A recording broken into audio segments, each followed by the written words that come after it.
Hello, guys. So, I know it's been a while. Yeah, I remember last time I was wearing sweater, but look at my sundress. It's close to the summer season. In Japan, it's getting hot and hot. Oh, gosh, already. So, it's a June 2nd today. So, we already passed half of the 2024 and the world going through a lot of things. I know. So, I mean, it doesn't mean that's why I was busy, but I was busy with business trip and the work also, and a lot of etc. So, so yeah. Today we're going to learn about two important concepts in Python programming, um, function and the modules. More function and modules. Voila.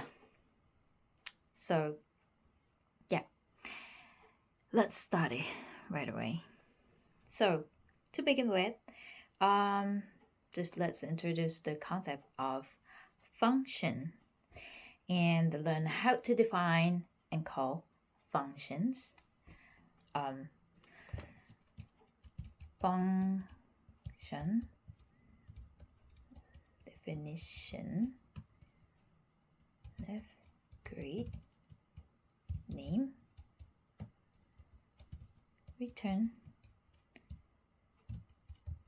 hello please name and function invocation great this print message.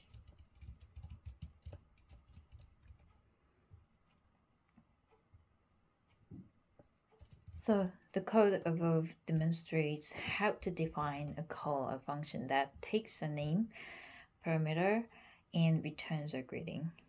We use the def keyword to define a function and return to return a value. To call a function, I use the function name followed by parentheses. So now let's talk about bulletin functions and user-defined functions.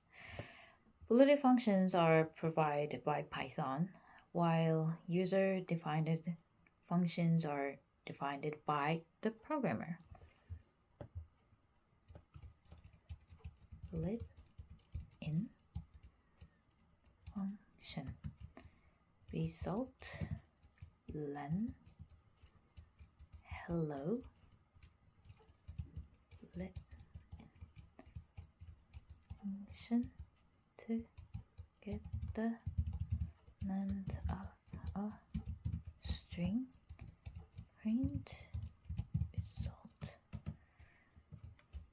user defined function def square num return num print square for. So the len function is a bulletin function in Python that returns the length of a string. The square function is a user-defined function that squares a number. The print function is a bulletin function that prints values. Lastly, let's discuss modules. A module is a file containing Python code that can be reused in other Python programs. So, module search import math print math script 16 using a function to calculate the square root. Use the import keyword to bring in the module. The math.square function calculate the square root of the number.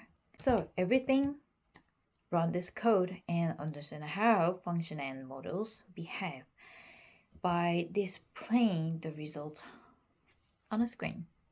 So now you've learned the basic of functions and models. In our next video, we'll dive into classes and object-oriented programming. So I'm trying to make another lecture of JavaScript because I am front-end engineer. Thanks for watching, and I hope you enjoyed this video, and see you next time. Bye.